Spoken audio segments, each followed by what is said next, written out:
دین اسلام کے اندر 4 مہینے ایسے ہیں جو عظمت والے ہیں۔ 4 مہینے جو ہیں وہ قابل احترام، قابل عزت اور قابل ادب و احترام کے ہیں۔ ان 4 مہینوں میں شعبان کا نام نہیں آتا، لیکن اس مہینے کی جو نسبت ہے وہ رسول اللہ سے ہے۔ جو حرمت والے مہینے ہیں وہ 4 ہیں، ان میں شعبان کا نام نہیں آتا، لیکن شعبان کو جو عظمتیں، جو رفعتیں، جو مقام ملا کہ ماہ شعبان المعظم برکت والا مہینہ ہے، رحمت والا ہے، یہ اتنی سعادت جو ملی وہ صرف ایک ہی وجہ سے ملی کہ رسول اللہ صلی اللہ علیہ وسلم نے فرمایا شعبان شہری، فرمایا کہ شعبان کا مہینہ میرا مہینہ ہے۔ اس مہینے کی نسبت رسول اللہ نے اپنی طرف فرمائی ہے، اور شعبان المعظم یہ بابرکت مہینہ ایسا ہے کہ رب تعالی خالق کائنات لم یزل اس ماہ مبارک کے اندر جو ہے وہ گناہوں کے دروازوں کو بند فرما دیتا ہے۔ اس مہینے کے اندر جو ہے رب تعالی وہ نیکیوں کے دروازوں کو کھول دیتا ہے، اور ماہ شعبان المعظم اس بابرکت مہینے کے اندر رب تعالی آسمان سے رحمتوں کا نزول فرماتا ہے۔ یہ ایسا بابرکت اور بارحمت مہینہ ہے۔ اسی بارے میں اللہ نے قرآن پاک میں بھی فرمایا، اور رسول اللہ صلی اللہ علیہ وسلم نے بھی ارشاد فرمایا۔ حضرت اماں عائشہ فرماتی ہیں، طیبہ طاہرہ زاہدہ عابدہ رضی اللہ تعالی عنہا فرماتی ہیں کہ نبی کریم رؤوف الرحیم صلی اللہ علیہ وسلم ماہ رمضان المبارک کے آنے سے قبل، آنے سے پہلے، یعنی رجب کے اندر سے ہی جو ہے وہ ماہ رمضان کا استقبال کرتے۔ یا علیہ الصلوۃ والسلام کا طریقہ کار تھا کہ جب رجب کا مہینہ شروع ہوتا تو آپ صلی اللہ علیہ وسلم اپنے عبادات کو، اپنی ریاضت کو، اپنے ذکر و اذکار کو، تسبیحات کو، تکبیرات کو بڑھا دیتے، اور رجب کے پورے مہینے کے اندر آپ علیہ السلام روزے رکھا کرتے، اور اسی طریقے سے شعبان کے پورے مہینے کے روزے آپ علیہ السلام رکھا کرتے۔ اور یہ 2 مہینوں کے روزے رمضان سے پہلے اس لیے رکھتے تھے کہ یہ ماہ رمضان المبارک کا استقبال کرنے کا طریقہ تھا، کہ ابھی ماہ رمضان المبارک اسٹارٹ نہیں ہوا، شروع نہیں ہوا، لیکن اس سے قبل 2 مہینے پہلے آپ علیہ السلام اپنے عبادات کا اور رمضان کے جو ہے نا اہلا و سہلا اور اس کے استقبال کا اہتمام کرتے۔ یہ رسول اللہ صلی اللہ علیہ وسلم کا طریقہ کار تھا، یہ رسول اللہ صلی اللہ علیہ وسلم کی سنت تھی، یہ آپ علیہ السلام کی عادات مبارکہ میں سے تھی کہ آپ علیہ السلام جو ہے وہ رمضان کا استقبال اس طریقے سے فرماتے۔ لیکن یہ امت کے لیے تعلیم ہے، آپ علیہ السلام کے امتیوں کے لیے، غلاموں کے لیے، چاہنے والوں کے لیے یہ پیغام ہے کہ رمضان کا مہینہ ابھی اسٹارٹ نہیں ہوا، رمضان کے مہینے کو بھی 2 مہینے باقی ہیں، اس سے پہلے محبوب خدا رجب کے اندر سے ہی رمضان کا استقبال کرنا شروع فرما دیتے۔ آپ علیہ السلام شعبان کے مہینے کے اندر خطبوں کے اندر اپنے صحابہ کو جو ہے نا وہ ارشادات سے مستفیض فرماتے، ان کو احکام دیتے کہ اے صحابہ تمہارے درمیان جلد تو بہت جلد جو ہے وہ رمضان کا مہینہ جلوہ افروز ہو جائے گا، رمضان کا مہینہ آ جائے گا، تو اپنی عادات کو بنا لو کہ رمضان کے اندر جو ہے وہ کس طریقے سے اللہ کی عبادت کرنی ہے۔ اصحاب کا یہ طریقہ تھا کہ جب شعبان کا مہینہ اسٹارٹ ہوتا تو وہ اپنی کمر کو تکڑا کر لیتے، کمر بستہ ہو جاتے، اپنے آپ کو تندرست کر لیتے، اپنے آپ کو صحت یافتہ بنا لیتے کہ شعبان کے بعد آنے والا مہینہ جو ہے وہ رمضان کا ہے۔ اور اصحاب کا یہ طریقہ تھا کہ وہ رمضان مبارک سے پہلے شعبان جب شروع ہوتا، شعبان کا چاند بھی نظر نہیں آیا ہوتا، لیکن اصحاب رسول اللہ صلی اللہ علیہ وسلم کا یہ معمول تھا کہ وہ دنیاوی کاموں کو پہلے ختم کر لیتے، دنیاوی کاموں سے خود کو جو ہے وہ فارغ کر لیتے، اور ان کی نیت یہ ہوتی تھی کہ آگے شعبان کا مہینہ آ رہا ہے جس کے اندر اللہ کی عبادت کرنی ہے۔ یہ اصحاب کا طریقہ تھا کہ وہ شعبان میں کوئی کام نہیں کرتے تھے، کام صرف ایک ہی ہوتا تھا، وہ ہے اللہ کی عبادت کرنا۔ ان کا کام ایک ہی تھا، وہ یہ تھا کہ اللہ کا ذکر کرنا ہے، اللہ کی بڑائی کرنی ہے، نوافل ادا کرنے ہیں، قرآن پاک کی تلاوت کرنی ہے۔ جب رسول اللہ اور ان کے صحابہ کا یہ معمول تھا کہ جن کے پاس گناہ کا بھی کوئی خطرہ نہیں ہے، کہ گناہ بھی کوسوں دور ہے جن سے، جب ان عظیم ہستیوں کا یہ معمول تھا تو امت محمدی کو بھی چاہیے کہ اس عظیم معمول پر عمل کریں۔ رمضان جو اللہ نے ہمیں عطا فرمایا ہے وہ صرف اس وجہ سے عطا کیا ہے کہ رمضان اور شعبان کے اندر اللہ کی عبادت کی جائے، اللہ کی بندگی کی جائے۔ اللہ رب العزت نے اس لیے ہمیں رمضان مبارک اور ماہ شعبان کا عظیم مہینہ عطا فرمایا ہے۔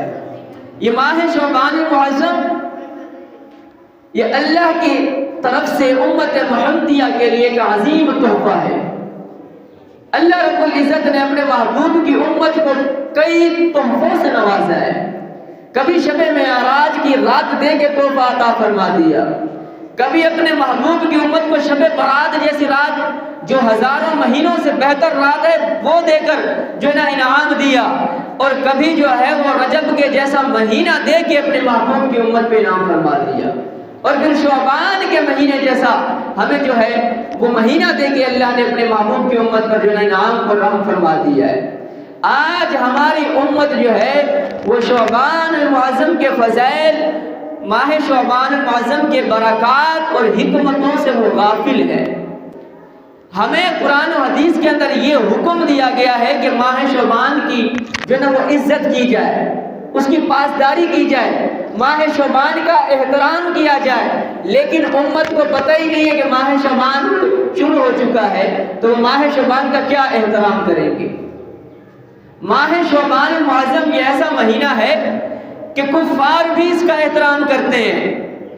اس کے اندر قتل و غارت کو نہ کرنا، دیگر جو ان کے معمولات ہیں ان کو سر انجام نہ دینا، یا کفار بھی شعبان کا اور رمضان کا احترام کرتے ہیں، تو امت محمدیہ کو صف اول میں سر فہرست ہونا چاہیے کہ وہ شعبان کا اور رمضان کا احترام کرے۔ آج دیکھیں ہماری سوسائٹی کے اندر، آج ہمارے معاشرے کے اندر دیکھ لیں، ماہ شعبان چل رہا ہے، لیکن اس پاک مہینے کے اندر کہ اللہ نے ہمیں یہ تحفہ دیا کہ ہم اپنے گناہوں کو بخشوائیں، اس مہینے کو اللہ نے اس لیے دیا کہ اس مہینے کے اندر ہم توبہ استغفار کریں، ہم اللہ کے ہاں گنگنائیں، توبہ کریں، لیکن امت جو ہے وہ اپنے کاموں کے اندر مشغول ہے۔ آج وہی دستور ہے، وہی طریقہ ہے، چاہے وہ شعبان ہو یا رمضان ہو یا وہ رجب ہو، ہماری امت ایک ہی لائن میں کھڑی ہے، بس نہ کوئی رمضان کا ہمیں قدر و قیمت کا پتہ ہے، نہ شعبان کا، نہ رجب کا۔ تو پھر اللہ نے اپنے محبوب کو یہ تحفہ دیا کیوں ہے، یہ انعام کیا کیوں ہے کہ رمضان کے اندر بھی رشوت لی جاتی ہے، شعبان کے اندر بھی رشوت لی جاتی ہے، شعبان کے اندر بھی غیبت کی جاتی ہے، شعبان کے اندر بھی جھوٹ بولا جاتا ہے، شعبان کے اندر بھی اللہ کی بندگی نہیں کی جاتی، شعبان کے اندر بھی روزے نہیں رکھے جاتے، شعبان کے اندر کوئی بھی نیک کام نہیں کیا جاتا، تو پھر اللہ نے اپنی محبوب کی امت میں اتنا بڑا انعام کیوں کیا، یہ تحفہ کیوں دیا؟ یہ تحفہ اس لیے دیا، یہ شعبان کا تحفہ عظیم تحفہ ہے، یہ اس لیے دیا گیا ہے کہ امت جو ہے اپنے رب کی بندگی کرے، عبادت کرے۔ آپ علیہ السلام حضرت ام عائشہ فرماتی ہیں لم یکن النبی صلی اللہ علیہ وسلم اکثر من شعبان،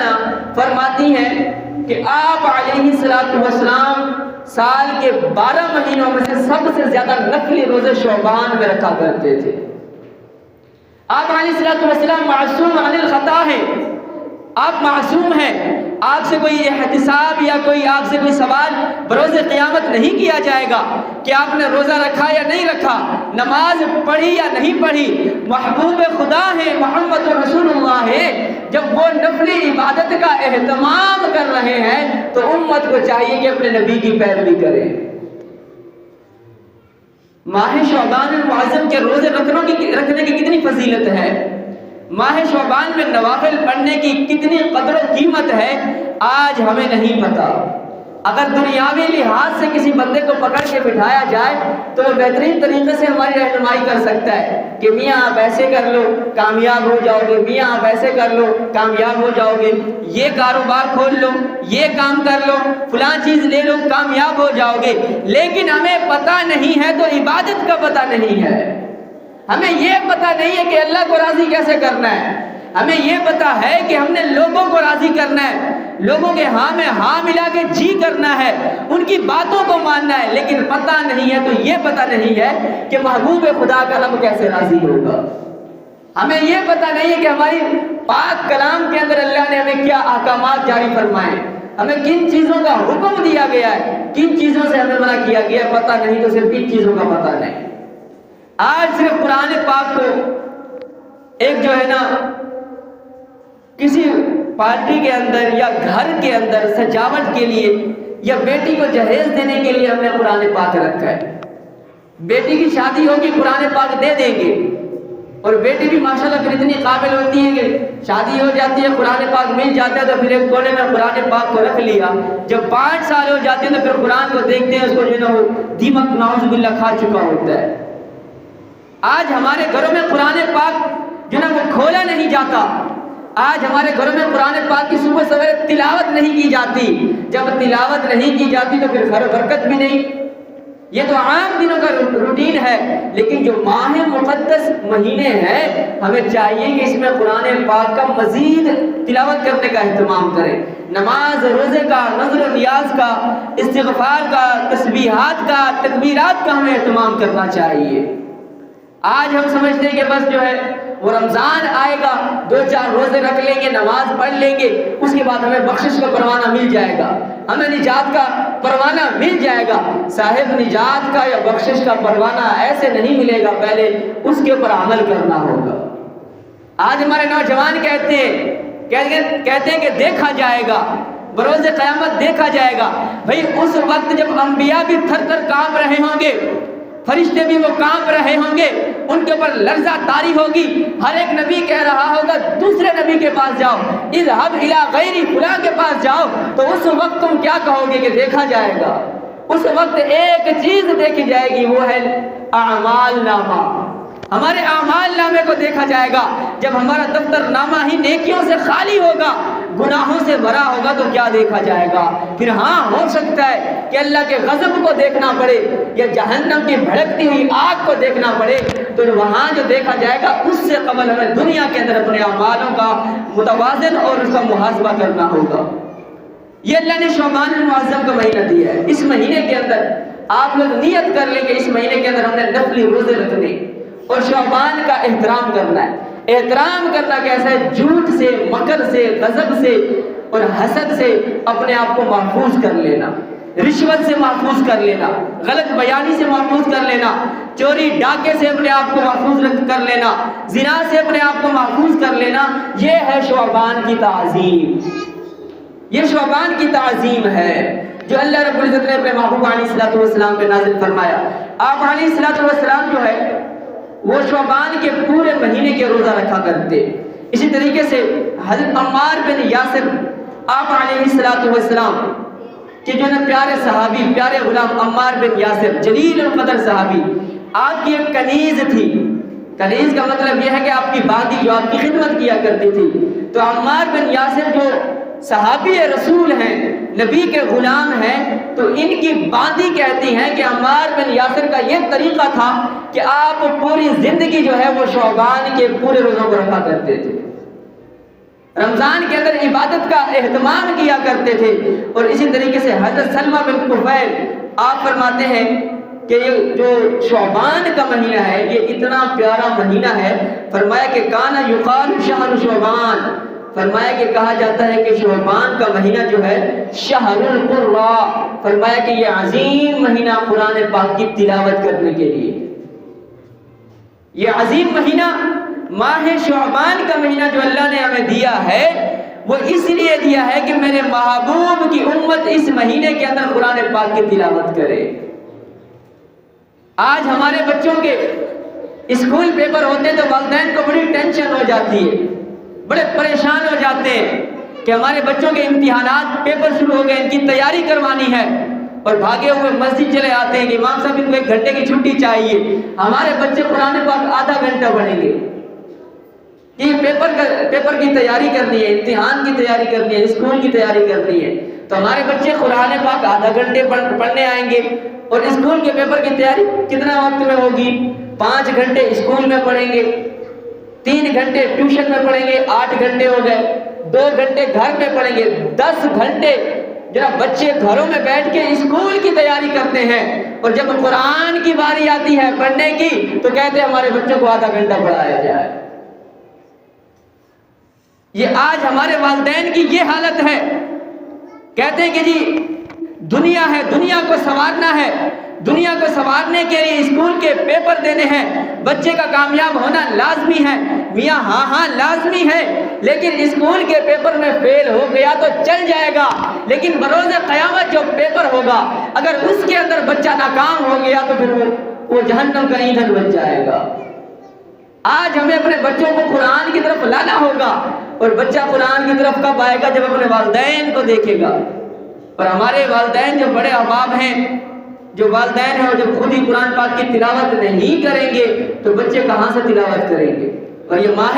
شعبان المعظم کا عظیم مہینہ جس کے بارے میں فرمایا گیا کہ شہر القراء، فرمایا کہ یہ عظیم مہینہ یہ قرآن پاک کی تلاوت کرنے کے لیے، آج ماہ شعبان المعظم کی 8 تاریخ ہے، اور ہم اپنا جو محاسبہ کر لیں کہ شعبان کے مہینے کے اندر یہ 8 دن گزر گئے، آئندہ شعبان ہمیں یہ دن نصیب ہو یا نہ ہو، کیا ان 8 دنوں کے اندر ہم نے ایک روزہ بھی رکھا؟ کیا ہم نے ان 8 دنوں کے اندر ایک دن بھی آ کے قرآن پاک کو کھول کے ہم نے قرآن پاک کی تلاوت کی؟ نہیں، بلکہ ہم نے دنیاوی کاموں کو اپنا جو نا وہ مشغلہ بنا لیا ہے، مشغلہ بنا کے اپنے دنیاوی کاموں میں مصروف ہو گئے۔ یاد رکھیں کہ دنیا گزر جائے گی، ہمیں آخرت میں اس کا حساب دینا ہوگا۔ آئیے اللہ کی بارگاہ میں لوٹ آئیے، دنیاوی کام بھی کریں، ساتھ ساتھ میں اللہ کی بندگی بھی کریں، پھر یہی مہینہ ہوگا جو ہماری نجات کا ذریعہ بن جائے گا۔ اللہ تبارک و تعالیٰ اسی مہینے کے سبب ہماری بخشش فرمائے گا۔ آپ علیہ السلام کے پیارے صحابی حسن بن سہیل فرماتے ہیں کہ آپ علیہ السلام فرماتے ہیں قال شعبان یا ربی جعلتنی، اب ماہ شعبان یہ مہینہ یہ خود اللہ کی بارگاہ میں عرض کرتا ہے، ماہ شعبان کا یہ مہینہ خود اللہ کی بارگاہ میں عرض کرتا ہے، کیا عرض کرتا ہے؟ عرض کرتا ہے یا رب جعلتنی بین شہرین عظمتین، فرمائے اے رب تو نے مجھے 2 عظیم مہینوں کے درمیان رکھا، فمالی مجھے 2 مہینوں کے درمیان عظمت والا کیوں بنایا؟ شعبان کا مہینہ اللہ کی بارگاہ میں عرض کر رہا ہے۔ 2 عظمت والے مہینے کون سے؟ ایک رجب ہو گیا، ایک رمضان ہو گیا، دونوں عظمت والے مہینے، ان دونوں کے درمیان کون سا مہینہ ہے؟ شعبان کا مہینہ۔ اب شعبان اللہ کی بارگاہ میں عرض کر رہا ہے یا ربی، اے میرے پروردگار عالم تو نے 2 عظمت والے مہینوں کے درمیان میں مجھ شعبان کو کیوں بنایا؟ اب اللہ تبارک و تعالی ماہ شعبان کو جواب ارشاد فرماتا ہے، فرمایا قال جعلت فیک قرۃ القرآن، اے شعبان 2 عظمت والے مہینوں کے درمیان میں نے تجھے اس لیے بنایا کہ میرے محبوب کی امت قرآن کی تلاوت کرے۔ اے شعبان 2 عظمت والے مہینوں کے درمیان میں نے تجھے اس لیے بنایا، اس لیے رکھا کہ میرے محبوب کی امت تجھ شعبان میں، ماہ شعبان میں قرآن کی تلاوت کرے اور وہ کامیاب ہو جائے۔ تو ہم نے قرآن پاک کی کتنی تلاوت کی؟ ہم نے قرآن پاک کو کتنا سمجھا؟ ہم نے قرآن پاک کو سمجھا ہی نہیں ہے، ہم نے قرآن پاک کو پڑھا ہی نہیں ہے، لیکن باتیں کرنی ہوں تو علماء کے خلاف۔ یاد رکھیں آپ اپنی زندگی سے علماء کو اور حفاظ کو نکال لیں، آپ کا پیچھے بچتا کیا ہے؟ آپ علماء کو اپنی زندگی سے نکال دیں، علماء کو اپنی زندگی سے نکال لیں، حفاظ کو قراء کو نکال لیں، آپ کے جنازے پڑھنے والا روح زمین پر کوئی نہیں ہوگا، آپ کے نکاح پڑھانے والا کوئی نہیں ہوگا۔ آپ کو نمازیں پڑھانے والا کوئی نہیں ہوگا۔ ہماری حالت تو یہ ہے کہ ہم اپنے والد کا جنازہ خود نہیں پڑھا سکتے، اپنی بہن کا نکاح خود نہیں پڑھا سکتے۔ ہماری حالت تو یہ ہے کہ بچہ پیدا ہو جائے تو اپنے بچے کے کان میں اذان خود نہیں دے سکتے، لیکن بات کرنی ہو تو علماء کو کرتے ہیں۔ اس پرفتن دور کے اندر جو سب سے بڑا آپ کا اثاثہ ہے وہ آپ کے علماء ہیں۔ وہ آپ کے بچوں سے سب سے زیادہ بڑا اثاثہ آپ کے علماء کرام ہیں، وہ آپ کے ائمہ، آپ کے قرہ ہیں۔ جب آپ فوت ہو جاتے ہیں تو آپ کا بچہ ہاتھ باندھ کے کھڑا ہوتا ہے کہ میت کو رکھا بھی کس طریقے سے جائے۔ آپ علماء کو نکال لیں تو آپ کا بچہ بھی آپ کا جنازہ نہیں پڑھائے گا۔ پھر ہم علماء کی طرف پلٹتے ہیں، ہم علماء سے حفاظ سے رہنمائی لیتے ہیں کہ بھئی اپنا جنازہ پڑھانا ہے تو کس طریقے سے پڑھائیں۔ تو آج علماء کو اپنی اولاد سے زیادہ اہمیت دیں۔ کیوں؟ کیونکہ جب جنازے کا وقت آئے گا اولاد پیچھے کھڑی ہوگی، کہے گی کہ مجھے نہیں آتا، لیکن وقت کا عالم اور مسجد کا امام آپ کا جنازہ پڑھنے کو تیار کھڑا ہوگا۔